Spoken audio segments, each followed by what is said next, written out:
तो भागवतम के इस प्रथम स्कंद के 8वें अध्याय के 14वें श्लोक में हम देख रहे हैं कि कैसे भगवान कृष्ण उत्तरा के गर्भ है उसकी रक्षा करते हैं। तो इससे पहले वाले श्लोक में हमने देखा था कि अश्वत्थामा जो कि पूरे कुरुवंश का विनाश करना चाहता था, उसने कुरुवंश के विनाश के लिए एक विशेष अस्त्र जिसका नाम है ब्रह्मशीर अस्त्र या ब्रह्मास्त्र है, उसको रिलीज़ किया था। और उसका जो टारगेट था कुरुवंश के जितने भी जो मेल मेंबर्स हैं, जितने भी जो पुरुष हैं, उनका अंत करना था। और भगवान कृष्ण जब ये देखते हैं कि उनके जो अनअलॉयड डिवोटी, उनके जो भक्त हैं कुरु, उनके वंश के समाप्ति के लिए वो जो अस्त्र अग्रसर हो रहा है, तो भगवान कृष्ण ने दोनों तरह से उनकी रक्षा की, बाह्य रूप से और आंतरिक रूप से। बाह्य रूप से जब पांडवों उसको पता नहीं चल रहा था कि इतना जो एक्सेसिव हीट है वो कैसे प्रोड्यूस हो रहा है। जो ब्रह्मास्त्र है, ऐसा बताया जाता है कि जब वो रिलीज़ होता है तो बहुत ही हाई इंटेंस प्रचंड जो ताप है उत्पन्न करता है। उसका जो ताप है नियरली 10 करोड़ डिग्री सेंटीग्रेड के आसपास होता है। और ऐसा बताते हैं कि जो सूर्य जो है हमारा, उससे 4 से 5 गुना जो सूर्य का जो सरफेस है, जो मेन सेंटर है जहाँ पे फ्यूजन रिएक्शन होता है जिसकी वजह से ताप निकलता है, उससे 4 से 5 गुना वो गर्म होता है। और पांडव जब देखते हैं कि इतना हीट कहाँ से आ रहा है तो उनको पता नहीं होता और उनके पास बिल्कुल समय नहीं होता कि उसको रिएक्ट कर सके, उसको काउंटर कर सके। तो भगवान कृष्ण से प्रार्थना करते हैं कि आप बताइए कि ये सोर्स, जो इस एनर्जी का सोर्स है वो कहाँ से है। और भगवान कृष्ण इमीडिएटली अपने भक्तों की रक्षा के लिए, क्योंकि भगवान का एक नाम है भक्त वत्सल, और अपने भक्तों की रक्षा के लिए इमीडिएटली भगवान अपना सुदर्शन चक्र धारण करते हैं और जो ब्रह्मास्त्र है उसको काउंटर कर देते हैं। बट फिर वो जो ब्रह्मास्त्र है, जो कुरुवंश का जो अंतिम वंशज है परीक्षित महाराज, जो कि उत्तरा के माता उत्तरा के गर्भ के अंदर है, उसको विनाश करने के लिए जाता है। और भगवान कृष्ण, जैसा कि इस श्लोक के अंदर बताया गया है, अंतस्थ, भगवान सभी के हृदय में विद्यमान है। कैसे? परमात्मा के रूप में। तो भगवान जब ये देखते हैं कि जो कुरुवंश का जो अंतिम वंशज है महाराज परीक्षित, जो कि आने वाले एक बहुत बड़े राजा हैं जो कि पूरे अर्थ को रूल करेंगे, उनको बचाने के लिए भगवान क्या करते हैं, भगवान स्वमाया, अपनी माया से भगवान जो भ्रूण है, जो उनका एम्ब्रियो है, उसको कवर कर लेते हैं। तो इसमें इस कंटेक्स्ट में बताया गया है कि कैसे जो कृष्ण है अपने भक्तों की रक्षा करते हैं। और भगवान कृष्ण न केवल परमात्मा के रूप में बल्कि हर एटम के अंदर, हर एक अणु के अंदर भी विद्यमान है। ब्रह्म संहिता में बताते हैं, अंडांतरस्तम परमाणु चयांतरस्तम गोविंदम आदि पुरुषम तमहम भजामि, कि भगवान हर ब्रह्मांड के अंदर भी है और हर एक अणु के अंदर भी विद्यमान है। इनफैक्ट भगवान का एक नाम है विष्णु। तो विष्णु जो नाम है, इसका अर्थ है विशते अणु इति विष्णु, कि जो हर एक अणु के अंदर जो प्रवेश कर जाता है, हर एक जो एटम के अंदर चल जाता है, उसका नाम विष्णु है। साथ में ही यहाँ पे एक और एक शब्द यूज़ किया गया, प्रभुपाद जी बताते हैं हरि ही, भगवान का एक और एक नाम है हरि। हरि मतलब जो कि अपने भक्तों के जो भी कष्ट है, जो भी उनके तकलीफ है, जो भी उनकी परेशानी है, उनको हर लेते हैं, इसलिए भगवान का एक नाम है Hari. At the same time भगवान का एक और एक नाम है, भगवान को कहते हैं नारायण, है ना। नारायण आपने सुना होगा सभी लोग, भगवान का एक और एक नाम है नारायण। नारायण का मतलब होता है नर आयण, नर आयण इति नारायण। जितने भी जो जीवात्मा है, जितने भी जो लिविंग एंटिटी, उनको जो शेल्टर देने वाले हैं, उनको जो प्रोटेक्ट करने वाले हैं, वो कौन है? भगवान नारायण है। तो इस तरह से परीक्षित महाराज को भगवान जो है प्रोटेक्ट करते हैं और उनकी रक्षा करते हैं। इनफैक्ट भगवान से जो अच्छा जो प्रोटेक्टर है, भगवान से अच्छा जो एक रक्षा करने वाला है, कोई नहीं हो सकता है। हम कितने भी मॉडर्न टेक्नोलॉजी डेवलप कर ले, कितना भी हम मटेरियल एडवांस कर ले, फिर भी जो रक्षा हमको भगवान दे सकते हैं वो हमारे जो मॉडर्न साइंटिफिक गैजेट है वो भी नहीं दे सकते हैं। वर्ल्ड की जो सबसे बेस्ट जो सिक्योरिटी एजेंसी है, कौन सी है वर्ल्ड की सबसे बड़ी सिक्योरिटी एजेंसी? खुफिया एजेंसी जिसको बोला जाता है मोसाद। मोसाद ऐसा बोला जाता है कि they are the very very confidentially वो वर्क करते हैं और जो उनका टारगेट है उसको हिट करते हैं। But sometime they also do fail, है ना, कई बार वो भी फेल हो जाते हैं। या फिर अभी हम लोग देखते हैं कि वॉर का सिनारी होता है तो ड्रोन अटैक होता है, और ड्रोन अटैक को डिफ्यूज़ करने के लिए एंटी ड्रोन सिस्टम होता है ना, जो रॉकेट से मिसाइल्स उसको फेल कर देते हैं। बट कई बार वो भी फेल हो जाता है। बट भगवान जो है, भगवान का नाम है भक्त वत्सल, और भगवान कभी भी अपने भक्त की रक्षा करने में कभी फेल नहीं होता है। इनफैक्ट पूरी हिस्ट्री में आप एग्जांपल देख लीजिए, कोई भी एक ऐसा एग्जांपल आप नहीं दे पाएंगे कि किसी ने भगवान की शरण ली, कोई भगवान की शरणागति है और भगवान ने उसकी रक्षा नहीं की। इनफैक्ट हर एक पर्सन की भगवान रक्षा करते हैं। कई बार नोविंगली हमको पता होता है कि भगवान हमारी रक्षा करते हैं, कई बार अननोविंगली भगवान हमारी रक्षा करता है। और उन्होंने भगवान ने जो कुरुवंश के जो अंतिम वंशज है, जिनका नाम है परीक्षित महाराज, उनकी रक्षा की। तो जो कुरुवंश है, इनफैक्ट बताते हैं कि एक चंद्रवंश में एक राजा थे जिनका नाम था महाराज ययाति। उनके 5 पुत्र थे और उनमें जो सबसे बड़े पुत्र थे उनका नाम था महाराज यदु, और उन्हीं के जो डिसेंडेंट है वो यादव है, कृष्ण और बलराम उसी वंश में आता है। और जो सबसे जो लास्ट सन है उनका नाम था कुरु, और उन्हीं के लाइन के अंदर एक राजा आता है जिनका नाम था राजा कुरु, और उन्हीं के जो संतान हैं ये कौरव कहलाए।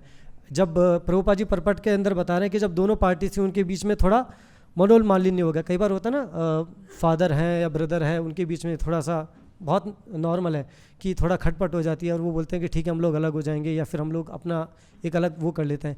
इस तरह से जो कौरव थे वो उनको कुरु डायनेस्टी के वंशज कहलाने लगे, और जो पांडव थे, क्योंकि महाराज पांडु के पुत्र थे इसलिए वो पांडव कहलाने लगे। पर जब धृतराष्ट्र के सारे पुत्र और पौत्र उनका संहार हो गया, तो जो लास्ट जो डिसेंडेंट, लास्ट जो वंशज है वो महाराज परीक्षित है, वो लास्ट कुरु है, वो कहलाए। और भगवान ने उनकी रक्षा की, और भगवान ने परीक्षित महाराज की रक्षा की। इसलिए परीक्षित महाराज का एक और एक नाम है, उनका नाम है विष्णुरात, जिनको भगवान विष्णु ने डायरेक्टली प्रोटेक्ट किया है। और गर्भ के अंदर he was the first person, वो इतने सौभाग्यशाली थे कि इस गर्भ से बाहर आने से पहले ही उन्होंने भगवान साक्षात जो नारायण हैं उनके गर्भ के अंदर ही उन्होंने भगवान के दर्शन कर लिए थे। और भगवान के उन्होंने दर्शन कर लिए थे, एक बार उन्होंने भगवान के दर्शन कर लिए थे, और वो हमेशा बहुत ही व्याकुल थे। इनफैक्ट ऐसे बताते कि जब वो उत्पन्न हुए, पैदा होने के बाद भी वो हर एक व्यक्ति को देखते थे, हर एक व्यक्ति को परखते थे, क्या ये वही व्यक्ति है जिसके गर्भ में मैंने दर्शन किए थे, जिसकी मैंने जिन्होंने मेरी रक्षा की थी। क्योंकि परीक्षित महाराज ऐसे हर व्यक्ति को एग्जामिन करते थे, परीक्षा लेते थे, इसलिए उनका नाम हो गया परीक्षित। क्योंकि हर एक आदमी को वो देखते थे और हर आदमी को बोलते थे क्या ये वो पर्सन है जिसके मैंने दर्शन किए थे, क्या वो पर्सन है जिसने मेरी रक्षा की थी, इसलिए उनका नाम परीक्षित महाराज हो गया। तो ये जो श्लोक है बहुत ही इंपॉर्टेंट श्लोक है, और इसके अंदर भगवान प्रभुपाद जी बताते हैं कि कैसे जो भगवान है भक्त वत्सल है और हमेशा अपने भक्त की रक्षा करते हैं। और कुछ बहुत ही इंपॉर्टेंट वर्ड्स हैं जो इस श्लोक के अंदर है, जिनका हम जानने का प्रयत्न करेंगे। पहला जो इंपॉर्टेंट पॉइंट है प्रभुपाद जी बताते हैं, भगवान को बोलते हैं अंतस्थ। अंतस्थ मीन्स भगवान सभी के हार्ट के अंदर विद्यमान है। इनफैक्ट भगवद गीता में भगवान बोलते हैं कि मैं सभी जीवात्माओं के साथ में मैं हमेशा रहता हूँ। और कैसे रहते हैं वो? परमात्मा के रूप में। और कहाँ रहते हैं? कहाँ रहते हैं? एड्रेस, भगवान का बॉडी के अंदर एड्रेस कौन से शरीर के अंग के अंदर रहता है? हृदय के अंदर। भगवान बोलते हैं भगवद गीता के अंदर, ईश्वर सर्वभूतानाम हृदयेषु अर्जुन तिष्ठति भ्राम्यन् सर्वभूतानि यंत्रारूढ़ानि माया, कि सभी जो जीवात्मा है उनके हृदय के अंदर मैं निवास करता हूँ, और उनके हृदय क्षेत्र के अंदर मैं हमेशा रहता हूँ, और हमेशा उनको मैं गाइड करता हूँ, हमेशा उनकी रक्षा करता हूँ। इनफैक्ट भगवान बोलते हैं कि मत्ता स्मृति ज्ञानम अपोहनम च, कि मेरी वजह से हमको भगवान की वजह से, भगवान की एनर्जी की वजह से ही स्मृति जो हमको जो कहते हैं ना, कई बार बोलते हैं कि किसी का मेमोरी बहुत वीक है या किसी का मेमोरी बहुत शार्प है, या कई बार आपने देखा होगा, सभी के साथ होता है कि कई बार कुछ सामान है आपने रख दिया एंड देन आप ढूंढते रहते हैं। समटाइम इज़ राइट अवे, आपके बिल्कुल सामने है, बट कई बार उससे ढूंढते रहते हैं। या कई बार कई चीज़ होती है आप सोचते हैं कि मैं याद रखूँगा इसे, मुझे याद रखना है ना, जैसे कल कहीं जाना है तो पक्का याद रखूँगा, पर समहाउ माइंड से स्किप हो जाता है। स्पेशली स्टूडेंट्स से जब पढ़ाई करते हैं तो पढ़ते हैं तो अच्छे से याद कर लेते हैं उसको, और जैसे एग्जाम में जाता है भूल जाते हैं, सब साफ हो जाता है।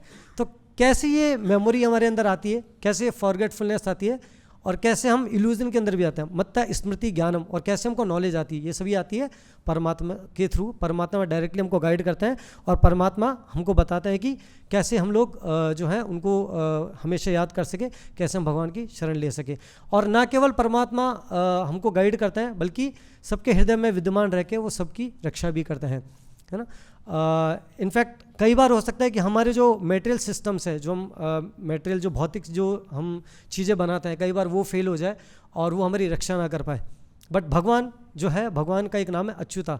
भगवान कभी भी अपने वर्ड से कभी उनका फॉल डाउन नहीं होता है, इसलिए भगवान का एक नाम है अच्युता। और भगवान बोलते हैं, भगवान भगवद गीता में बताते हैं, इनफैक्ट अर्जुन को बोलते हैं कि अर्जुन आप डिक्लेयर कीजिए, कौन्तेया प्रतिजानी ही न मे भक्ता प्रणश्यति। हे अर्जुन, आप ये डिक्लेयर कीजिए कि पूरे विश्व में आप ये डिक्लेयर कर दीजिए कि जो भी मेरा भक्त है उसका कभी भी विनाश नहीं होता है। जिसने एक बार मेरी शरणागति ली है, जो एक बार मेरा भक्त बन गया है ना, नो मैटर। कई बार हो सकता है कि हम लोग देखते हैं कि कई बार बहुत सारे भक्त हैं, है ना, दे गो थ्रू सम टर्मोइल, है ना, कुछ जीवन में उनको बहुत सारी परेशानी आती है, बहुत सारे दुख आता है, पर भगवान बोलते हैं ultimately they will be protected. मैं हमेशा अपने भक्त की रक्षा करूंगा, कुछ भी हो, मेरा जो भक्त है किसी भी कंडीशन में उसका विनाश नहीं होता है।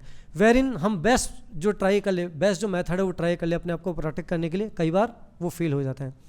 तो एक बहुत अच्छी एक स्टोरी है कि एक बार एक किंग थे, एक बार एक राजा थे, और वो बहुत ही पावरफुल किंग थे, बट समहाउ उनको एक डर लगा रहता था हमेशा। उनको ये डर लगा रहता था कि कहीं कोई दुश्मन आ ना जाए और जो है मुझे मार न दे या मेरे राज्य उसको वो हड़प ना ले।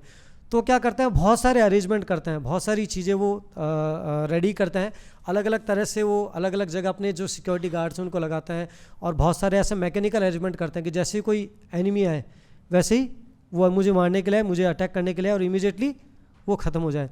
तो एक बहुत ही हिडन तरीके से क्या करते हैं कि वो अपना सीक्रेट गार्ड भी रखते हैं, और वो गार्ड बोलते हैं कि आप ऐसी जगह छुप जाइए जहाँ आपको कोई देख ना सके, और जैसे ही मेरे ऊपर कोई खतरा है वैसे ही आप इमीडिएटली उस खतरे को न्यूट्रलाइज कर दीजिए, उसको ख़त्म कर दीजिए।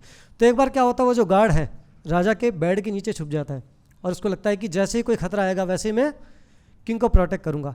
और राजा उठता है रात के अंदर, है ना, कई बार होता है ना, रात में हमको प्यास लगती है या कुछ खाने की इच्छा होती है, तो राजा उठता है और वो जाने के लिए जाता है, तो देखता है कि नीचे कुछ उसको हिलता हुआ दिखता है, तो बहुत ज़्यादा डर जाता है वो कि ये क्या है, जिसको मतलब मेरे बेड के नीचे क्या गया, कहीं कोई शत्रु तो नहीं है जो मुझे मारने के लिए आया है, और वो बहुत ज़्यादा परेशान होता है।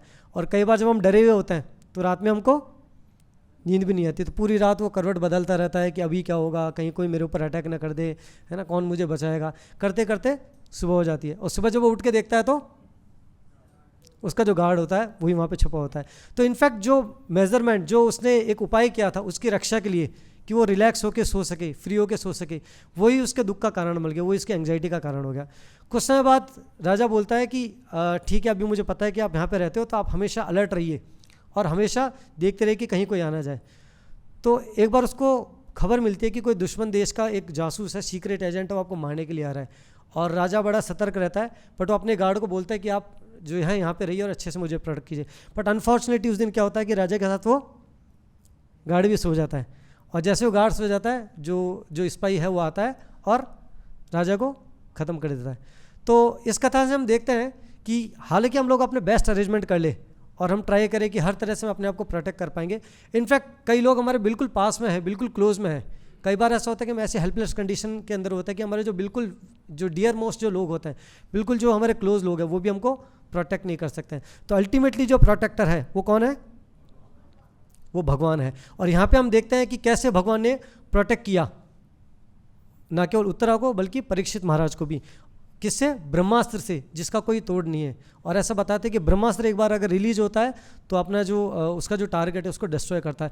बहुत ही स्पेसिफिक और बहुत ही जो कहते हैं ना कि बहुत ही विशेष रूप से उसको लॉन्च किया जाता है और बहुत ही स्पेसिफिक टारगेट को टच करता है। अनलाइक जैसे न्यूक्लियर बम होते हैं, जनरली आप न्यूक्लियर बम लॉन्च करेंगे, आपको पता है कि जापान के अंदर अटैक हुआ था, हिरोशिमा और नागासाकी 2 सिटीज़ थी उसके ऊपर। और ऐसा थोड़ी था कि वो बॉम्ब गया और जस्ट कुछ आर्मी के सोल्जर थे उन्हीं को उसने किल किया। वो जब जाता है तो मास डिस्ट्रक्शन होता है। बट यहाँ पे जो ब्रह्मास्त्र है बहुत ही एक फाइनर साइंस होती है, उसको किसी केमिकल के थ्रू नहीं बना जाता है, उसका जो इन्वोकेशन किया जाता है वो मंत्रोच्चारण के साथ किया जाता है और उसको बहुत पर्टिकुलर टारगेट दिया जाता है। और आप देखिए कितना स्पेसिफिक टारगेट है कि आपको जाना है उत्तरा के गर्भ के अंदर जाना है, और उत्तरा के गर्भ के अंदर उत्तरा का जो भ्रूण है परीक्षित महाराज उसको किल करना आपको। तो बहुत ही स्पेसिफिक उससे टारगेट दिया गया है। और ऐसा बताता है कि उसका हीट इतना होता है कि उसकी हीट से सब कुछ मेल्ट हो जाता है। बट उत्तरा को कोई किसी तरह का कोई डैमेज नहीं हुआ, खाली जो डैमेज हुआ वो किसको हुआ? परीक्षित महाराज को जो है वो डैमेज होने वाला था। बट भगवान जो है भक्त वत्सल है और भगवान अपने भक्त की हमेशा रक्षा करते हैं। जैसे अभी हम आजकल देख रहे हैं कि टेम्परेचर बहुत ज़्यादा बढ़ा हुआ है। बाहर जो टेम्परेचर है दिन के टाइम पे, अभी कितना टेम्परेचर है दिन में? 40+। अभी जब पीक समर आएगा तो 45, 48, 50 भी चले जाएगा, राइट। व्हाट इफ़ अगर आप इस तरह के एसी कमरे में बैठे हुए हैं तो क्या आप किसी तरह का हीट फील करेंगे? इनफैक्ट क्या अभी आपको सेंस हो रहा है कि बाहर कितनी हीट है, बाहर कितनी गर्मी है? जब आप यहाँ से बाहर जाएंगे, बाहर निकलेंगे, तब आपको पता चलेगा कि कितनी गर्मी है। बट जब तक आप इस रूम के अंदर हैं, so you are well protected from the heat से आप हमेशा वेल प्रोटेक्टेड है। इसी तरीके से जब तक हम भगवान की शरण के अंदर है, जब तक हम भगवान हमको प्रोटेक्ट कर रहे हैं, तब तक कई बार हमको हीट रियलाइज़ भी नहीं होता। इनफैक्ट जो परीक्षित महाराज है उनको उस हीट का बिल्कुल इफेक्ट नहीं हुआ, उनको बिल्कुल पता ही नहीं चला कि इतना जो एक्सेसिव हीट है जो प्रोड्यूस हो रहा है, सन का जो टेम्परेचर उससे 4-5 टाइम्स ज़्यादा टेम्परेचर है वो प्रोड्यूस हो रहा है, बट बिल्कुल भी उनको इसका इफेक्ट नहीं हुआ। सो भगवान सभी जीवात्मा के अंदर परमात्मा के रूप में बैठे हैं, इसलिए प्रभुपाद जी जो शब्द यूज़ करते हैं अंतस्थ है। एंड ऐसा नहीं कि भगवान कुछ पर्टिकुलर लोगों के साथ में ही है, है ना। कई बार होता है कि कई लोग बोलते हैं कि कोई पर्सन है, कोई बड़ा पर्सन है, वो जनरली फेवर करता है ना, कि जो उसके क्लोज है, जो नियर एंड डियर वंस है, उसी को साथ देता है या फिर उसी की वो रक्षा करता है या फिर उन्हीं का वो ध्यान रखता है। But Lord is not like this. भगवान है वो बिल्कुल इम्पार्शियल है, उनके लिए सभी बराबर हैं, सभी जीवात्माएं बराबर है। इनफैक्ट भगवान इतने मर्सीफुल है कि हम किसी भी जन्म के अंदर जाते हैं, किसी भी योनि के अंदर जाता है, हर योनि के अंदर वो हमारे साथ आता है और हमेशा हमारी रक्षा करता है ना। ऐसा नहीं कि कोई ब्राह्मण फैमिली में है या कोई बहुत रिच है, कोई बहुत ब्यूटीफुल है, तो भगवान उसी के हार्ट के अंदर परमात्मा के रूप में आएंगे और उसी की रक्षा करेंगे। इनफैक्ट भगवान जीव जंतु पशु पक्षी 84 लाख योनि में किसी भी योनि के अंदर आप हैं, भगवान हर योनि में आपके साथ आते हैं। और इनफैक्ट भगवान बताते हैं कि I am the best friend of all living entities. जितनी भी जीवात्मा है उनका मैं बेस्ट फ्रेंड हूँ। एक हॉक की बॉडी के अंदर भी जाएंगे, एक सुअर जिसको बहुत ही गंदा माना जाता है ना, जो बहुत ही गंदे स्थान पर रहता है, बहुत ही फिल्थी स्पेस पे रहता है और जो विष्ठा खाता है, बट भगवान कभी नहीं बोलते कि ये सुअर है तो मैं इसके साथ नहीं आऊँगा। भगवान सभी जो लोग हैं उनके साथ में आते हैं परमात्मा के रूप में और उनकी भगवान रक्षा करते हैं। तो सर्वभूतानाम, भगवान सभी जो जीवात्मा है उनके साथ में आते हैं और उनकी रक्षा करता है उनके हृदय के अंदर रहते हुए। इसका एक एग्जाम्पल है कि कैसे भगवान जो सभी लोग हैं उनकी रक्षा करते हैं। एक बहुत ही इंपॉर्टेंट पास्ट में जो आपने सुना होगा, अम्बरीश महाराज और दुर्वासा मुनि का। दुर्वासा मुनि जब अम्बरीश महाराज के घर पे गेस्ट होता है और एकादशी के व्रत का जब पारण करना होता है, तो दुर्वासा मुनि बोलता है कि मैं स्नान करके आता हूँ, आप प्लीज़ जो व्रत है उसके पारण का अरेंजमेंट कीजिए। और परीक्षित जब देखते हैं, अम्बरीश महाराज देखते हैं कि दुर्वासा मुनि को आने में लेट हो रहा है, तो क्या करते हैं, अपने जो उनके काउंसलर्स होते हैं, उनके जो गुरु होते हैं या फिर जो लोकल ब्राह्मण होते हैं, उनसे कंसल्टेशन करके वो थोड़ा सा जो चरणामृत है वो ग्रहण कर लेते हैं, थोड़ा सा पानी है वो पी लेते हैं और बताते हैं कि अगर आप पानी पीते हैं व्रत के अंदर तो it is like breaking the fast.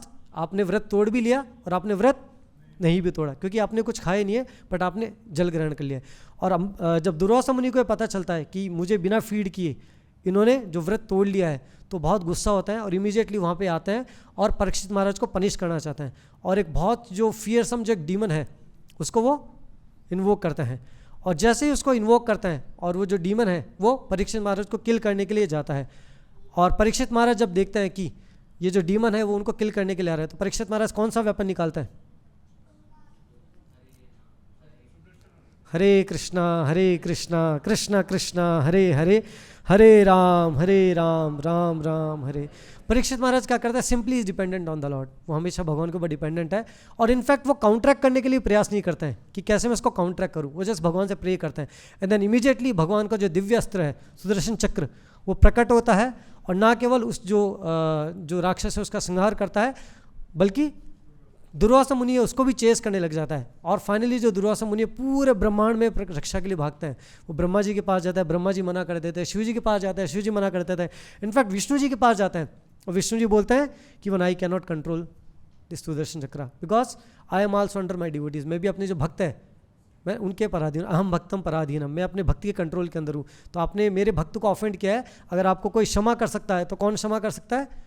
मेरा जो भक्त है वही क्षमा कर सकता है। तो आप देखते हैं कि कैसे भगवान हार्ट के अंदर बैठे हुए है ना, कैसे वो प्रोटेक्ट करते हैं। एक एग्जाम्पल जो बहुत ही फेमस एग्जाम्पल है, हमारे राजस्थान की एक बहुत ग्रेट डिवोटी है जिनका नाम है मीराबाई। मीराबाई को जब पॉइजन दिया गया तो उन्होंने क्या किया है ना, उनको बोला गया कि भगवान का चरणामृत है, and then she had full faith कि भगवान का चरणामृत है, and immediately she drank the presence. उन्होंने जो पूरा पॉइजन है वो ग्रहण कर लिया और जब पूरे उन्होंने पॉइजन लिया तो भगवान जो कि सबके हृदय के अंदर परमात्मा के रूप में विद्यमान है, उन्होंने क्या किया? उसको अमृत बना दिया, उसको नेक्टर की फॉर्म के अंदर कन्वर्ट कर दिया। तो मीन्स टू से कि हमको कोई एक्स्ट्रा एंडेवर करने की जरूरत नहीं है। अगर हम फुली डिपेंडेंट है भगवान के ऊपर, पूरी हमारी शरणागति है, तो भगवान जो कि सबके हृदय के अंदर परमात्मा के रूप में बैठा है, इसलिए specific word Prabhupada ji use में लेते हैं, अंतस्थ सबके हृदय के अंदर विद्यमान है, एंड सर्वभूतानाम सभी जीवात्माओं के अंदर है। कई बार हमको डाउट होता है कि भगवान सबकी रक्षा करते हैं बट मेरी करेंगे कि नहीं करेंगे? भगवान बोलता है कौन तिया प्रतिजाने ही न मे भक्ता प्रणश्यति, कि हे कुंती पुत्र आप सबको डिक्लेयर कर दो कि जो मेरे जो भक्त है उसका कभी कोई विनाश नहीं कर सकता। तो भगवान बोलता है, कई बार डाउट आता है कि भगवान हो सकता है अभी तक तो सबकी की, बट मेरे केस में हो सकता है थोड़ा एक्सेप्शन हो सकता है, क्या पता भगवान भूल जाए, या भगवान कई बार हो सकता है बिजी हो, मुझे प्रोटेक्ट करना भगवान भूल जाए। No, but it is not like this. हम भगवान को भूल सकते हैं बट भगवान कभी भी हमको भूलते नहीं है। तो हमारे शास्त्रों के अंदर एनालॉजी दी गई है कि कैसे भगवान जो है हमारे हृदय के अंदर विद्यमान है। जैसे कि एक पेड़ होता है, पेड़ की एक शाखा है, उसके ऊपर 2 पक्षी है बैठे हुए हैं। एक जो पक्षी है वो फल खा रहा है और दूसरा जो पक्षी है वो उसको जस्ट विटनेस कर रहा है। तो फल खाने वाला जो पक्षी है वो कौन है? वो है जीवात्मा। और जो अपने जो कर्म फल है उसको वो टेस्ट कर रही है। कभी जो फल है मीठा होता है और कभी जो फल है खट्टा होता है, बट परमात्मा कभी भी उसमें इंटरफेयर नहीं करता है। भगवान बोलता है कि ठीक है, आप अपने कर्म है उसका एंजॉय कर रहे हैं और आप नए कर्म क्रिएट कर रहे हैं, वो जस्ट विटनेस करते हैं। इसलिए भगवान बोलते हैं, भगवान बताते हैं उपद्रष्टा अनुमंता। भगवान जस्ट विटनेस करते हैं, भगवान जस्ट देखते हैं कि क्या चल रहा है, जीवात्मा है उसकी क्या डिज़ायर है। इनफैक्ट कोई भी हमारे हार्ट के अंदर जो डिज़ायर है या कुछ भी हमारे हृदय के अंदर जो भी एक इच्छा आती है उसको हम तब तक फुलफिल नहीं कर सकते, तब तक हम उसको पूरा नहीं कर सकते। सपोज हमारा भी कुछ भी डिज़ायर है, कुछ भी मटेरियल चीज़ हम चाहते हैं, हम उसको तब तक पूरा नहीं कर सकते हैं जब तक कि भगवान है उसको सैंक्शन ना करे, है ना। डिज़ायर तो हमारे अंदर आती रहती है, राइट। जब हम मंदिर जाते हैं भगवान के सामने खड़े होते हैं, कृष्ण बलराम के सामने, है ना, एक लंबी सी लिस्ट होती है हमारे पास में, ये दे दो, ये दे दो, ये दे दो, ये दे दो, ये दे दो, और कंटिन्यूसली हम डिमांड करते रहते हैं। और उसके अलावा भी कई बार हम जब बैठे रहते हैं, काम करते रहते हैं, तो भी बहुत सारी डिज़ायर होती है। काश ऐसा होता तो बहुत अच्छा होता, ऐसा नहीं हुआ, क्यों नहीं हुआ, ऐसा हो जाना चाहिए था, कितना अच्छा रहता। तो कंटिन्यूसली जैसे समुद्र के अंदर बहुत सारी वेव्स आती है, समुद्र के अंदर बहुत सारी लहरें आती है, इस तरह से हमारे हार्ट के अंदर भी कंटिन्यूसली जो डिज़ायर है वो आती रहती है। और भगवान क्या करते हैं? भगवान सब रिकॉर्ड करते रहते हैं, भगवान सबका अकाउंट्स मेंटेन करते हैं। एंड उनको जो लगता है कि अभी जो इस भक्ति के लिए ठीक है, इनफैक्ट एक भक्ति के जीवन के अंदर भगवान डायरेक्टली इंटरफेयर करते हैं और उनको लगता है कि अगर इस भक्ति के लिए, इसकी भक्ति के लिए, इसके आध्यात्मिक जीवन के लिए अगर वो डिज़ायर सूटेबल है तो भगवान उसको सैंक्शन करते हैं। और भगवान को लगता है कि कोई इसकी ऐसी डिज़ायर है, कोई ऐसी मेटेरियल डिज़ायर है जिसकी वजह से ये भक्ति से थोड़ा डाइवर्ट हो जाएगा, या फिर जो भक्ति पाथ है इसके अंदर उसको किसी तरह की बाधा फेस करनी पड़ेगी, तो भगवान क्या करता है? उसको फुलफिल नहीं करते। इनफैक्ट चैतन्य महाप्रभु बोलते हैं कि मेरा जो भक्त है वो तो कई बार भौतिक जो वासनाएं हैं, भौतिक जो डिज़ायर है, उसका जो विष रूपी जो फल है वो खाना चाहता है। कई बार होता है ना कि कोई फ्रूट देखते हैं आप, स्पेशली भी मैंगो का सीज़न आ रहा है ना, सपोज़ कोई फ्रूट है बाहर से बहुत अच्छा लग रहा है, एकदम पीला, बिल्कुल राइपन येलो मैंगो है, कितने लोगों को खाने की इच्छा होगी? सभी को होगी, बट ऑफरिंग ज़रूर कर लीजिए। सभी को खाने की इच्छा होगी, बट कोई एक नॉलेजेबल पर्सन है, उसको पता है कि एक्चुअली ये जो फ्रूट है पॉइजनस है, या आपकी सपोज़ आपकी मदर है या आपके फादर है, उनको पता है कि फ्रूट अंदर से कड़वा है, ख़राब है या खट्टा है, या फिर इसको खाने से आपको नुकसान हो जाएगा, तो क्या वो आपको खाने देंगे? आपको नहीं खाने देंगे। ऐसे ही चैतन्य महाप्रभु बोलते हैं मेरा जो भक्त है, कभी उसके अंदर मेटेरियल डिज़ायर आती है तो वासना रूपी जो फल है उसको खाना चाहता है। क्यों? क्योंकि वो मूर्ख है और मूर्ख होके वो मेटेरियल डिज़ायर से उसका एंजॉय करना चाहता है। बट भगवान बोलते हैं कि मैं तो मूर्ख नहीं हूँ, तो कैसे मैं उसकी मेटेरियल डिज़ायर फुलफिल कर दूँ, है ना। मैं उसकी वही डिज़ायर फुलफिल करता हूँ जो उसके एक्चुअली उसकी आध्यात्मिक जीवन के लिए अच्छी है। नेक्स्ट टाइम अगर आपकी कोई डिज़ायर फुलफिल नहीं होती है, बहुत समय से आप मांग रहे हैं, कई बार डिज़ायर होती है कि भगवान मैं कब से मांग रहा हूँ, मेरी डिज़ायर फुलफिल नहीं होती है ना, तो डोंट फील बैड, है ना, कभी हमको बैड फील नहीं करना है। ऐसा बताता है कि भगवान जो हमारी डिज़ायर है, जो हमारी प्रेयर्स है, उसको 3 तरह से आंसर करते हैं। कोई बता सकता है कौन से 3 तरह से आंसर करते हैं? हमारी कुछ भी डिज़ायर होती है, कुछ भी विश होती है, तो 3 तरह से भगवान उसको आंसर करते हैं, 3 तरह से उसको भगवान रेसिप्रोकेट करते हैं। हमारी डिज़ायर होती है, भगवान बोलते हैं तथास्तु इमीडिएटली। कुछ हमारी डिज़ायर की छोटी मोटी कोई डिज़ायर है, उससे लगता है कि ठीक है कोई बहुत ज़्यादा फर्क नहीं पड़ता, भगवान बोलता है तथास्तु, इमीडिएटली फुलफिल होती थी। सेकंड वे में आपने कुछ डिज़ायर किया तो भगवान बोलते हैं वेट, कुछ समय वेट कीजिए, become qualified, deserve before you desire, पहले उस लायक बनिए कि आपकी डिज़ायर को हम पूरी कर सके, और सही समय पे आने पे भगवान हमारी डिज़ायर वो फुलफिल कर देते हैं। आपने देखा होगा सभी के जीवन में होता है। हम जो कुछ बता रहे हैं ऐसा नहीं कि कुछ टेक्निकल बता रहे हैं, कुछ बहुत ज़्यादा फिलोसफिकल है, सभी ने अपनी लाइफ में रियलाइज़ किया होगा। और कुछ डिज़ायर है जो भगवान कभी फुलफिल नहीं करते। हम डिज़ायर करते रहते हैं, बट भगवान को अगर लगता है कि इस डिज़ायर से मेरे भक्त का नुकसान होगा या फिर इसकी भक्ति के लिए वो डिज़ायर अच्छी नहीं है, तो भगवान क्या करते हैं? कभी वो डिज़ायर फुलफिल नहीं करते हैं, है ना। तो 3 तरह से हमारी जो भगवान है, हमारी प्रेयर्स है या हमारी जो डिज़ायर्स है उसको आंसर करता है। तो यहाँ पे बताते हैं अंतस्थ सर्वभूतानां, भगवान सभी जो जीवात्मा है उनके हृदय के अंदर विद्यमान है ना। और किस तरह से विद्यमान है वो? आत्मा, जैसे शरीर के अंदर आत्मा होती है, ऐसे यूनिवर्सल बॉडी के अंदर जो भगवान है वो आत्मा है, और ये जो पूरा जो संसार है भगवान की एनर्जी के थ्रू ही वर्क कर रहा है।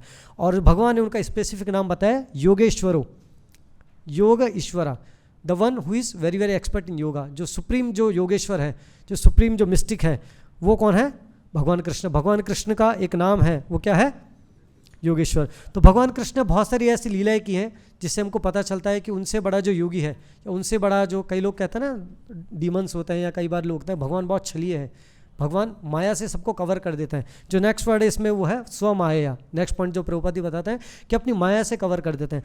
तो आप क्या कोई एग्जांपल बता सकते हैं कि कैसे भगवान, कैसे कौन सी लीला है जिसके थ्रू पता चलता है कि भगवान बहुत बड़े योगेश्वर है, सारी जो योग सिद्धियाँ भगवान के कंट्रोल के अंदर है, या भगवान जो है सभी योग सिद्धियों को कंट्रोल करते हैं? यस, हाँ, गोपियों के साथ भगवान ने सबकी डिज़ायर फुलफिल की। और कितनी गोपियाँ थी? इट्स नॉट 1 और 2, प्रभुपाद जी बताते हैं सैकड़ों हजारों गोपियाँ थी, और हर एक गोपी के लिए भगवान ने एक एक फॉर्म के अंदर अपने आप को एक्सपेंड किया। और कोई भी ऑर्डिनरी योगी, इनफैक्ट ऐसी बहुत सारे योगी होते हैं जो अलग अलग तरह की जो उनके पास सिद्धि होती है, ऐसे बताते हैं अष्ट सिद्धि होती है ना, अणिमा, लघिमा, प्राप्ति, वशिता, अलग अलग तरह की योगिक सिद्धि होती है। आप छोटे से छोटा बन सकते हैं, बड़े से बड़ा बन सकते हैं, कुछ भी जो चाहें आप प्राप्त कर सकते हैं, है ना। अलग अलग तरह की सिद्धियाँ होती है। और कई जो योगी होते हैं उनके अंदर बहुत सारी सिद्धि होती है, but they don't have all the siddhis. या कोई कितना भी बड़ा योगी हो, वो अपने आप को मैक्स टू मैक्स एक्सपेंड करता है। प्रभुपाद जी बताते हैं कृष्ण बुक के अंदर कि मैक्स टू मैक्स वो अपने आप को एक्सपेंड कर सकता है 8 फॉर्म्स के अंदर। 8 जो फॉर्म है उसके अंदर अपने आप को एक्सपेंड कर सकता है, 8 या 9 फॉर्म के अंदर। इससे ज़्यादा वो अपने आप को एक्सपेंड नहीं कर सकता है। बट गोपियों की डिज़ायर फुलफिल करने के लिए भगवान ने सैकड़ों हजारों फॉर्म के अंदर अपने आप को एक्सपेंड किया है। और कोई भी जो योगी अगर अपने आप को एक्सपेंड करता है 8 फॉर्म के अंदर, तो कैसे पता करेगा कि ये उसकी माया है, ये उसका योग है जिसके थ्रू कर रहा है? अगर एक फॉर्म एक एक्टिविटी कर रही है तो दूसरी फॉर्म भी सेम उसको इमिटेट करेगी, है ना। जैसे किसी योगी ने अपने आप को एक्सपेंड किया 8 फॉर्म के अंदर, एक अगर हाथ उठा रहा है तो बाकी जो सारी फॉर्म्स है वो भी हाथ उठाएगी। इंडिविजुअली वो सारी फॉर्म्स वर्क नहीं कर सकती, बट भगवान कृष्ण हर गोपी के साथ इंडिविजुअली इंडिपेंडेंटली डील कर रहे हैं। इनफैक्ट नारद मुनि जब एक बार आते हैं द्वारिका के अंदर, है ना, भगवान कृष्ण मिलने के लिए, और वो जाते हैं, भगवान कृष्ण की कितनी रानियाँ हैं? 16,108 रानियाँ। और हर एक रानी के लिए भगवान ने एक बड़ा पैलेशल एक पैलेस बना रखा है, बहुत बड़ा एक महल है ना, जिसमें ऐसे बताते हैं कि जो फ्लोर है वो बहुत सारे जो रूबीज़ है, डायमंड से उसको बनाया, पिलर है जो वैदुर्य जेम्स के बने हुए हैं, बहुत ऑपुलेंट है। और वो देखते हैं कि चलो मैं भगवान से मिल के आता हूँ। तो एक घर में जाते हैं, देखते हैं कि भगवान कृष्ण वर्शिप कर रहे हैं।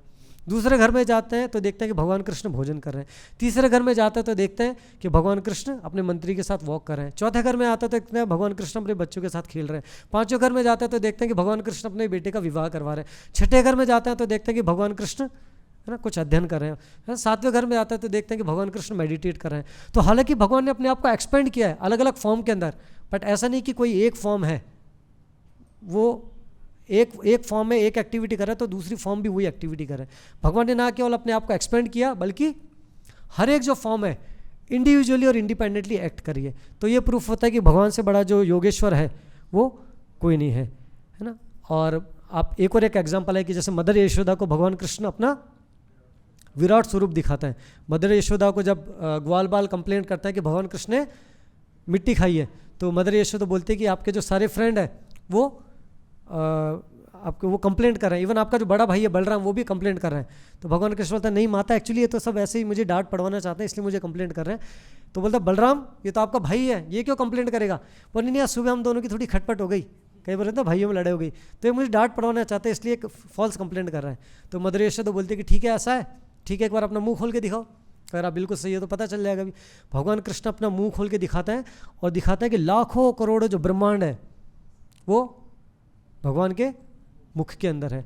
ना केवल लाखों ब्रह्मांड है, बल्कि जितने भी पहाड़ है, पर्वत है, नदियां हैं, वो सब भगवान के मुख के अंदर है। और फाइनली यशोदा मैया भी भगवान कृष्ण के मुंह के अंदर है, और कृष्णा अपना मुंह फाड़ के यशोदा मैया को दिखा रहे हैं। तो यशोदा मैया बिविल्डर्ड हो जाती है।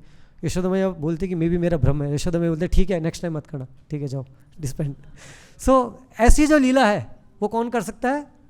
वो साक्षात भगवान योगेश्वर है, वही कर सकते हैं। या फिर ब्रह्मा जी जो कि सृष्टि के सबसे जो बुद्धिमान जो प्राणी है, तो प्रथम जो जीवात्मा है ना, जो ग्रेट आचार्य हैं, उनको भी जो भगवान है वो विमोहित कर देते हैं स्वमाया, अपनी माया के थ्रू, है ना। आपको पता होगा कि कैसे ब्रह्मा जी भगवान कृष्ण की परीक्षा लेने के लिए आते हैं और उनके जो ग्वाल बाल है उसको छुपा लेते हैं और ब्रह्मलोक में लेके जाते हैं।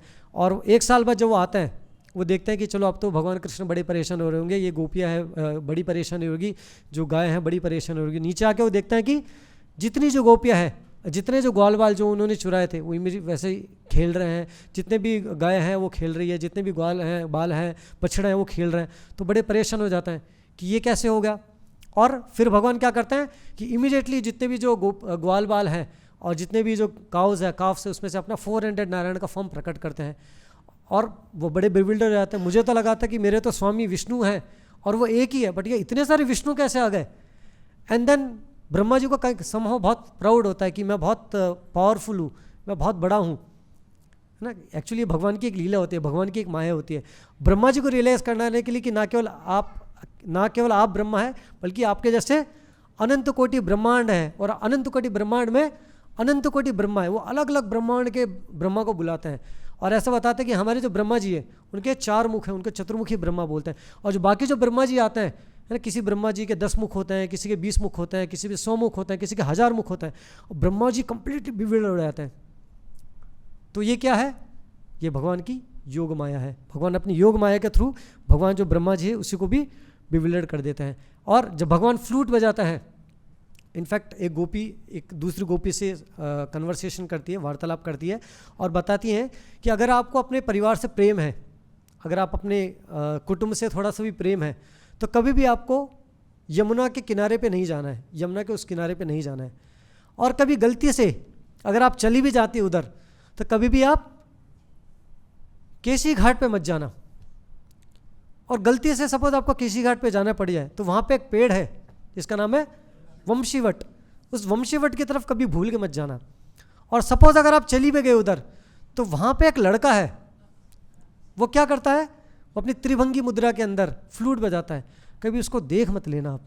जिस दिन आपने देख लिया, उसके आपके जो सारी जो भौतिक इच्छा है वो सब खत्म हो जाएगी और आपका जितना भी भौतिक जगत से जो अटैचमेंट है, अपने कुटुंब बंधु बांधव उनसे जो प्रेम है वो सब खत्म हो जाएगा, है ना। तो इसलिए बोलता है कि भगवान सबको अपनी तरफ आकर्षित कर लेते हैं। इसलिए भगवान का क्या नाम है, कृष्णा। सर्वाकर्षति इति कृष्णा, जो सभी को आकर्षित कर लेते हैं वो कौन है, वो कृष्ण। तो भगवान अपनी योग माया के थ्रू एक्सपेंड करके, है ना, वंडरफुल लीलास करते हैं, जिसको जो बड़े बड़े देवता हैं वो भी नहीं समझ सकते हैं। और ये भी भगवान की एक, क्योंकि भगवान योगेश्वर है, भगवान को जरूरत नहीं है कि उनको प्रोटेक्ट करने के लिए कि वो कहीं बाहर से जाए।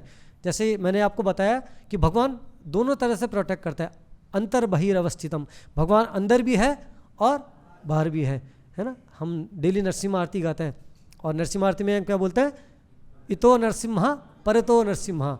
भगवान अंदर भी है, बाह्य नरसिम्हा हृदय नरसिम्हा। भगवान बाहर भी है और अंदर भी है। बाहर है वो गुरु के रूप में मैनिफेस्ट होकर आता है, या फिर भगवान अपने इनकार्नेशन ग्रुप के अंदर आता है, और अंदर वो परमात्मा के रूप में है। तो जब पांडवों की रक्षा करनी थी तो भगवान ने एक्सटर्नली उनकी रक्षा की, सुदर्शन चक्र अपना धारण करके जो ब्रह्मास्त्र उसको काउंटर किया। और जब आंतरिक रूप से रक्षा करनी थी तो सेम परमात्मा जो कि सबके हार्ट के अंदर बैठे हैं, वो उन्होंने अपनी योग माया को एक्सपेंड किया और जो उत्तरा का जो भ्रूण है, उत्तरा का जो गर्भ है ना, उसकी रक्षा की उन्होंने। कुछ और एक एग्जाम्पल बता सकते हैं कैसे भगवान है अपनी योग माया को एक्सपेंड करके, he is the supreme Yogeshwar, कैसे अपने भक्त उसकी रक्षा करते हैं। पढ़न द्रौपदी की उन्होंने रक्षा की अनलिमिटेड साड़ी है जो उन्होंने प्रोवाइड की। हमारी जो सो कॉल्ड फैक्ट्रीज है वो भी इतना प्रोडक्शन नहीं कर पाती है, कितने बेस्ट मशीन है हमारे पास में, है ना, बट भगवान ने अनलिमिटेड क्वांटिटी ऑफ जो सवारी है उनको सप्लाई की। और कुछ प्रहलाद महाराज की रक्षा की, गजेंद्र मोक्ष की रक्षा की। तो भगवान अपने भक्त की हमेशा रक्षा करते हैं। सम टाइम वो क्या करते हैं, आंतरिक रूप से हमारी रक्षा करते हैं, कई बार बाह्य रूप से रक्षा करते हैं। एंड भगवान जो है सुप्रीम मिस्टिक है, इसलिए उनका नाम है योगेश्वर। अंतस्थ सर्वभूतानाम योगेश्वरो हरिहि। और अपने भक्त के जो सारे जो दुख है, जो कि तकलीफ है, वो हर लेते हैं। इनफैक्ट ऐसा बताते हैं कि जन्म मृत्यु के चक्र से भी हमको मुक्त होना है तो वो कर सकते हैं हमें केवल भगवान हरि। इसलिए हमारे शास्त्र बताते हैं हरिम बिना न मृत्युम तरंती, आपको मृत्यु से कोई नहीं तार सकता है।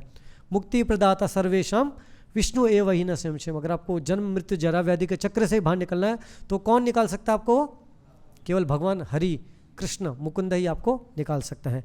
अंतस्थ सर्वभूतानां योगेश्वरो हरि स्वमाया आवरणात् गर्भो, उस गर्भ की रक्षा कर लेते हैं।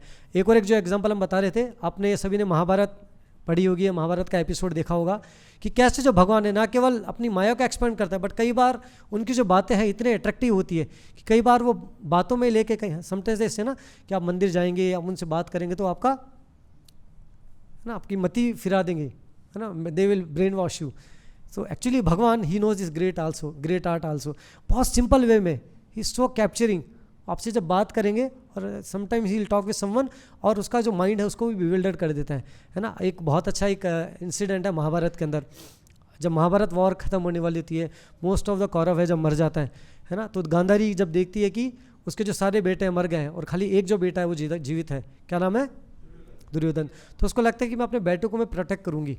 और क्योंकि उन्होंने लाइफ टाइम बहुत तपस्या की होती है, शी वॉज अ ग्रेट सती, बहुत उनके अंदर सतीत्व का पावर होता है, और वो बोलते हैं कि दुर्योधन को बोलते हैं कि बेटा आप मेरे कक्ष में आइए और एक बार मैं अपनी आंखों की पट्टी खोलूंगी और मैं आपकी अपनी आंखों की पट्टी खोल के अपनी जो आंखें हैं उस जो अपनी दृष्टि आपके ऊपर मैं डालूंगी, and this the only time she saw anyone और एनीथिंग, और फिर इमीडिएटली आंखें अपनी कवर कर लेती है। तो अपने पुत्र को बोलते हैं कि आपको बिल्कुल निवस्त्र होकर आना है, कोई कपड़े पहन के नहीं आना है ना, और जैसे मैं अपना दृष्टिपात आपके ऊपर करूंगी आपका जो शरीर है वो कैसा हो जाएगा, वज्र का बन जाएगा, कोई आपको डिफीट नहीं कर पाएगा, कोई आपको किल नहीं कर पाएगा।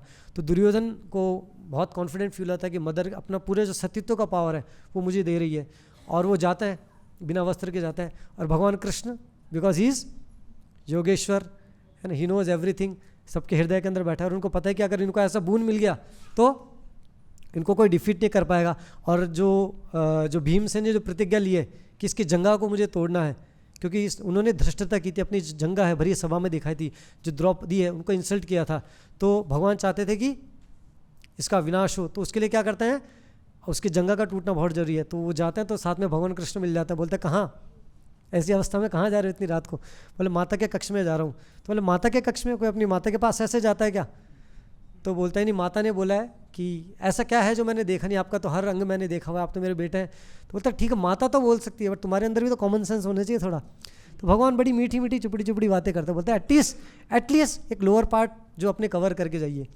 और जब वो जाते हैं और जब गांधारी जब दृष्टिपात करती है तो देखती है पूरे बॉडी दिखती है और उनका जो लोअर पार्ट है, जो जंगा है वो कवर्ड होती है। तो वो बोलती है कि मैंने आपको बोला था कि आपको निवस्त्र होकर आना है, कैसे आप इस तरह से है, तो बोले ये तो कृष्ण ने मुझे सजेस्ट किया था। सो जो गांधारी समझ जाती है कि ना हमारे जो वंश है उसका विनाश निश्चित है, क्योंकि कृष्ण ने डिसाइड कर लिया। तो भगवान अपनी माया एक्सपेंड करके, है ना, कैसे अपने जो भक्त है उसकी रक्षा करते हैं। स्वमाया आवरणोद्गर्भम वैराट्या, वैराट्या जो वर्ड है यूज लिया गया किसके लिए, उत्तरा के लिए, क्योंकि जो राजा विराट है उनकी वो पुत्री है। कुरुतंतवे, और किसकी रक्षा की उन्होंने इस तरह से, कुरुवंश के जो अंतिम जो वंशज है, अंतिम जो पुत्र है कुरुवंश के, वो कौन है, परीक्षित महाराज, उनकी उन्होंने रक्षा की है। कुछ दिनों पहले, जस्ट 2 दिन पहले हमने एक बहुत बड़ा जो फेस्टिवल है सेलिब्रेट किया, कौन सा, नरसिम्हा जयंती, नरसिम्हा भगवान की।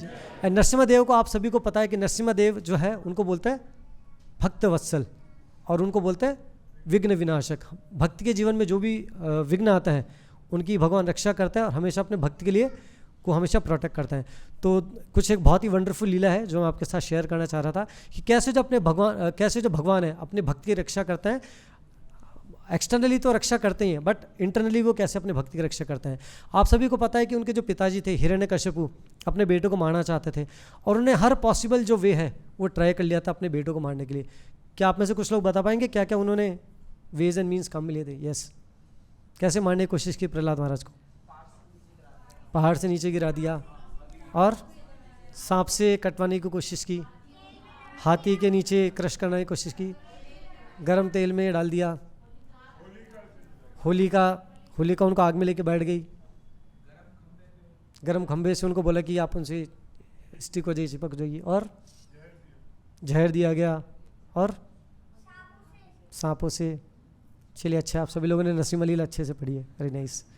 सो जब उसे लगा कि जो एक्सटर्नल वेज है इसके थ्रू मैं इसको मार नहीं पा रहा हूँ, या फिर जो स्थूल रूप से मैं इनको मार नहीं पा रहा हूँ, तो फाइनली डिसाइड करता है कि मैं सूक्ष्म रूप से इसके प्राण ले लूँगा। और वो क्या करता है, हिरण्यकशिपु बताते कि इतना पावरफुल था कि सारे जो डेमिगॉड्स उसको उसने कंट्रोल कर रखा था।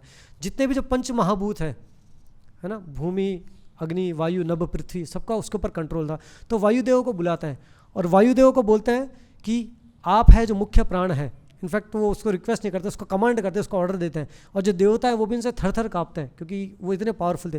बोलते हैं कि आप जाइए और इसके जो प्राण है उसको सुखा दीजिए, क्योंकि आप तो सबके बॉडी के अंदर प्राण वायु है, राइट, सबके अंदर मुख्य प्राण है, तो उसको सुखा दीजिए, उसको डिहाइड्रेट कर दीजिए पूरा। और वायु जाते हैं और अपनी पूरी जो शक्ति है उसको लगा लेते हैं। और फाइनली जब वो थक जाता है और वो आके हिरण्यकशिपु को बोलते हैं कि मेरे अंदर इतनी पावर है कि मैं बड़े बड़े ओशंस है उसको मैं ड्राई कर सकता हूँ, बड़े बड़े जो पहाड़ है उसको मैं डगमगा सकता हूँ, उसको मैं अप्रूट कर सकता हूँ, बट प्रहलाद महाराज है इनको मैं सुखा नहीं सकता, इनके प्राणों को मैं सुखा नहीं सका। क्यों? क्योंकि कोई है इनके अंदर जो मुझसे भी ज़्यादा शक्तिमान है, जो इनकी रक्षा कर रहा है ना। तो आप देखिए कि कैसे भगवान अंदर से ही, आंतरिक रूप से ही कैसे भक्ति की रक्षा करता है। एक बहुत अच्छी लीला आती है जिसमें आप सभी लोगों ने आदि शंकराचार्य का नाम सुना होगा। आदि शंकराचार्य एक बहुत बड़े भगवान के भक्त हैं, ग्रेट आचार्य हैं। आदि शंकराचार्य जो हैं एक बार श्रीशैलम के अंदर जाते रहते हैं। साउथ इंडिया के अंदर एक प्लेस है श्रीशैलम, वहाँ जाते हैं और वहाँ पे उनको एक तांत्रिक मिलता है। और वो जो तांत्रिक होता है ब्लैक मैजिक करता है, और उस जो तांत्रिक है उसका नाम होता है कपालिका। और उसको एक तंत्र की सिद्धि करनी होती है, और उस तंत्र की सिद्धि के लिए उसको क्या होता है, या तो किसी बहुत बड़े राजा है उसकी बलि देनी होती है, या फिर कोई बहुत ही स्कॉलरली पर्सन होता है, बहुत बड़ा एक विद्वान है, उसको बलि देना होता है। तो शंकराचार्य से बोलता है कि आपके जैसा बड़ा विद्वान कौन हो सकता है, तो मैं आपकी बलि देना चाहता हूँ। And Shankaracharya because he is a great devotee, he is not so much, वो बॉडी से बहुत ज़्यादा अटैच नहीं थे, तो बोलते कि ठीक है मेरा शरीर आपकी साधना में काम आ जाएगा तो अच्छी बात है, ठीक है आप मेरा वध कर दीजिए, उससे बलि चढ़ा दीजिए, बट एक सीक्रेट जगह पे कीजिए आप। और वो क्या करते हैं, उसको गुफा के अंदर लेके जाते हैं। गुफा के अंदर लेके जाते हैं और जैसे ही उनकी बलि देने वाले होते हैं, शंकराचार्य के एक शिष्य होते हैं जिनका नाम होता है पाद पद्म, उनके एक डिसेपल होता है जो वहाँ से हजारों मील दूर बैठे होते हैं और भगवान नरसिंह के बहुत बड़े भक्त होते हैं। तो और जैसे ही उनको पता चलता है कि जो मेरे गुरु हैं उनको ये जो कपालिका जो तांत्रिक है वो बलि देने वाला होता है, इमीडिएटली नरसिम्हा उनके थ्रू एक्ट करते हैं और वो वहाँ से प्रकट हो जाते हैं उस गुफा के अंदर, और वहाँ पे प्रकट होकर इमीडिएटली जो तांत्रिक है उसका वध कर देते हैं। नरसिम्हा एक्ट्स थ्रू हिम, और जो है शंकराचार्य की वो रक्षा करते हैं। शंकराचार्य बड़े भगवान के लिए बहुत ग्रेटिट्यूड शो करते हैं, और वो लक्ष्मी करवालम स्त्रोत्रम वो भगवान के लिए कंपोज करते हैं। तो यहाँ पे हम देख सकते हैं कि कैसे जो भगवान है भक्त वत्सल है और हमेशा अपने भक्त की रक्षा करते हैं। ना केवल भगवान बल्कि गुरु जो है वो भी हमेशा अपने भक्त की रक्षा करते हैं, है ना। कई बार हमारे जीवन में ऐसे बहुत सारे इंसिडेंट होते हैं कि हमको कई बार पता नहीं चलता है, कई बार हम उसको परसीव नहीं कर पाते, कई बार देख नहीं पाते हैं, बट एक जो डिसाइपल है, एक जो शिष्य है, उसकी हमेशा जो गुरु है वो रक्षा करते हैं। ऐसे नहीं कि शिला प्रभुपाद फिजिकली जब प्रेजेंट थे तभी भक्तों को गाइड करते थे, तभी उनकी रक्षा करते थे। इवन नाउ आल्सो, अभी भी आल्सो अपने हर एक जो शिष्य है उसकी वो रक्षा करते हैं, उसको हमेशा वो गाइड करते हैं। एक बहुत अच्छा एक पास्टर में बहुत अच्छी एक लीला है। आज से कुछ समय पहले, है ना, अराउंड 80s, एक डिवोटी थे जिनका नाम था अमोघा दास, और वो ऑस्ट्रेलिया के अंदर थे। और वहाँ पे क्या है, जो हरे कृष्णा डिवोटीज है उनको बहुत ज़्यादा अपोजिशन फेस करना पड़ता था। पुलिस उनको बार बार पकड़ के ले आती थी और उनको टॉर्चर करती थी, बहुत ज़्यादा हैरास करती थी, उनको मारती थी और वो उनको बहुत ज़्यादा सताती थी। तो ये जो पर्टिकुलर डिवोटी थे इनको पुलिस ले आती, बार बार हैरास करती, फ्री वापस आ जाते और फ्री जब करने लग जाते, फिर उनको बार बार पकड़ के ले आती, बार बार ये बुक डिस्ट्रीब्यूशन करते थे, प्रीचिंग करते थे। तो उनको लगा कि ये बार बार मान नहीं रहा है, and because he was one of the very influential person, बहुत ज़्यादा प्रभावी वो थे वहाँ पे। तो उसको लगा कि हमको इसको एक सबक सिखाना पड़ेगा, और उनको लगा कि किसी ने, ये हरे कृष्ण वालों ने इसको हिप्नोटाइज कर रखा है, कुछ ब्लैक मैजिक कर रखा है इसके ऊपर। तो ब्लैक मैजिक को कैसे ख़त्म किया जाए, दूसरा कोई ब्लैक मैजिक किया जाए। तो क्या करता है, एक ब्लैक मैजिक करने वाली एक लेडी को बुलाया जाता है ना, वहाँ पे वेस्ट के अंदर उसको बोलते हैं वाइट विडो, उनको वाइट विडो बोलते हैं, जो विच क्राफ्ट करती है, काला जादू करती है, उनको बुलाया जाता है और बोलते हैं कि किसी के ऊपर इसने जादू कर रखा है, बार बार हरे कृष्ण मंत्र का जप करता है, रुकता ही नहीं है, इसको कितना भी मारा जाए, कितना भी पीटा जाए, इसको बार बार मना किया बुक डिस्ट्रीब्यूशन मत करो, बार बार बोला कृष्ण भक्ति छोड़ दो, बट ये छोड़ता नहीं है। तो कुछ पागलपन सवार है इसके ऊपर, तो आप कुछ कीजिए। और वो अपने साथ, बिकॉज वो काला जादू करती थी, तो अपने साथ उसके पास भी बहुत सारी कुछ सिद्धि वगैरह थी, तो अपने साथ एक एंटिटी को लाती है ना, कई बार होता है ना भूत प्रेत वगैरह, कुछ ऐसे एंटिटी को लाती है और बोलती है कि उस जो भक्त है उसकी तरफ डायरेक्ट करती है और बोलती है कि आप जाइए इसके शरीर के अंदर जाइए और इसके अंदर कौन सी वो एंटिटी है उसको ख़त्म कर दीजिए, और इसको जो भगवान की जो पूरी जो इसके अंदर जो भी भावना है उसको पूरा नाश कर दीजिए। और देन वो बहुत ज़्यादा मैजिक वहाँ पे करती है और बहुत ट्राई करती है, आवर्स टुगेदर वो पूरा रिचुअल चलता है और अपना जो बेस्ट वो ट्राई कर लेती है। फाइनली वो थक के जाने लग जाती है, तो पुलिस वाले रोकते हैं उसको, बोलते हैं वेट कहाँ जा रहे हो, आपने अपना काम पूरा नहीं किया, अभी भी ये तो जब कर रहा है ना, और अभी फ्री छोड़ेंगे तो फिर ये जाके कीर्तन करेगा, फिर ये बाकी भक्तों को भक्त बनाएगा, बाकी लोगों को भक्त बनाएगा, बाकी फ्री डिस्ट्रीब्यूशन करेगा, तो आप कैसे अपना काम है इसको अधूरा छोड़ के जा रहे हैं। तो वो बोलती है कि can't you see I can not do anything, आप देख नहीं सकते, मैं कुछ कर नहीं सकती हूँ। तो बोलते क्यों नहीं कर सकते, आप तो इतना बड़ा ब्लैक मैजिक करने वाली है, आपको कौन रोक सकते है, you have so much power. तो बोलते क्या आपको दिख नहीं रहा है, there is one old man standing there, एक बूढ़ा आदमी इसके बीच में खड़ा है, उसके हाथ में एक लकड़ी है, एक स्टिक है, और अपनी उंगली से वो मना कर रहा है ऐसे। एंड देन जो एंटिटी में इसके शरीर के अंदर मैं प्रवेश करवाना चाह रही हूँ वो प्रवेश नहीं कर पा रही है, वो उसको नहीं जाने दे रहा है, मीन्स टू से कि इसको कोई प्रोटेक्ट कर रहा है और वो इसको किसी तरह का हार्म नहीं होने देना है। And who is that personality, actually is a great personality, शिला प्रभुपाद की। सो आप देख सकते हैं कि ना केवल भगवान बल्कि भगवान के शुद्ध भक्त भी हमेशा अपने भक्तों की रक्षा करते हैं, हमेशा उनको गाइड करते हैं। It just we have to have faith. कई बार अगर हमारा फेथ नहीं होता है, हमारा फेथ डगमगा जाता है, तो कई बार लगता है कि एक्चुअली भगवान है कि नहीं, भगवान देख रहे कि नहीं देख रहे, भगवान मेरी प्रेयर्स को सुन रहे कि नहीं सुन रहे, भगवान मेरी रक्षा कर रहे हैं कि नहीं कर रहे। But we are very very fortunate, हम सब लोग बहुत भाग्यशाली है कि हमें शिला प्रभुपाद जैसे शुद्ध भक्त हैं उनके शेल्टर मिला है। और हमारी लाइफ में जैसे कम्युनिकेशन में बाहर है ना, जब नेटवर्क आता है तो है ना, अलग अलग नेटवर्क डेवलप होता है, 3G 4G 5G ना, 10G भी जाएगा, बट कई बार 5G भी फेल हो जाता है। भक्तों के जीवन में एक ऐसा नेटवर्क है जो कभी फेल नहीं होता है, वो कौन सा नेटवर्क है, 3G। We also have 3G network. और ये 3G ऐसा नहीं कि ये आउटडेटेड है ना, ये मोस्ट अपडेटेड है और ये हर जगह जाता है। कई बार आप लोग किसी रिमोट प्लेस पे जाएंगे तो आपका 5G बंद कर देगा, बट हमारा जो 3G है वो हमेशा वर्क करता है और हमेशा प्रोटेक्ट करता है। कौन सा है वो 3G, Guru, Gauranga and Govinda, है ना। ये जो 3G है, ये 3G प्रोटेक्शन हमको हमेशा मिलती है। गुरु हमेशा एक जो सिंसियर भक्त है उसको प्रोटेक्ट करता है। गौरंगा चैतन्य महाप्रभु, आपने महाप्रकाश शीला, अगर आप में से किसी ने चैतन्य महाप्रभु की महाप्रकाश शीला पढ़ी है तो उसमें आपने देखा होगा कि कैसे हरिदास ठाकुर है उनको प्रोटेक्ट करते हैं। जब उनको 22 बाजारों में मारा जाता है तो भगवान इनफैक्ट जो सारी बीटिंग्स है अपने ऊपर ले लेते हैं और हरिदास ठाकुर को बिल्कुल भी पेन नहीं होता है। एक उनके भक्त थे गंगादास पंडित, है ना, जब मुस्लिम से उनकी फैमिली को हार्म करने वाले होते हैं तो चैतन्य महाप्रभु कम एज अ बोटमैन और उनको जो पार करवाते हैं, जो नौका है भवसागर है वो पार करवाते थे। तो भगवान उनको नदी पार कराते तो भगवान उनको भवसागर भी पार करा सकते हैं। तो just we have to have faith, है ना, हमको फेथ होना चाहिए।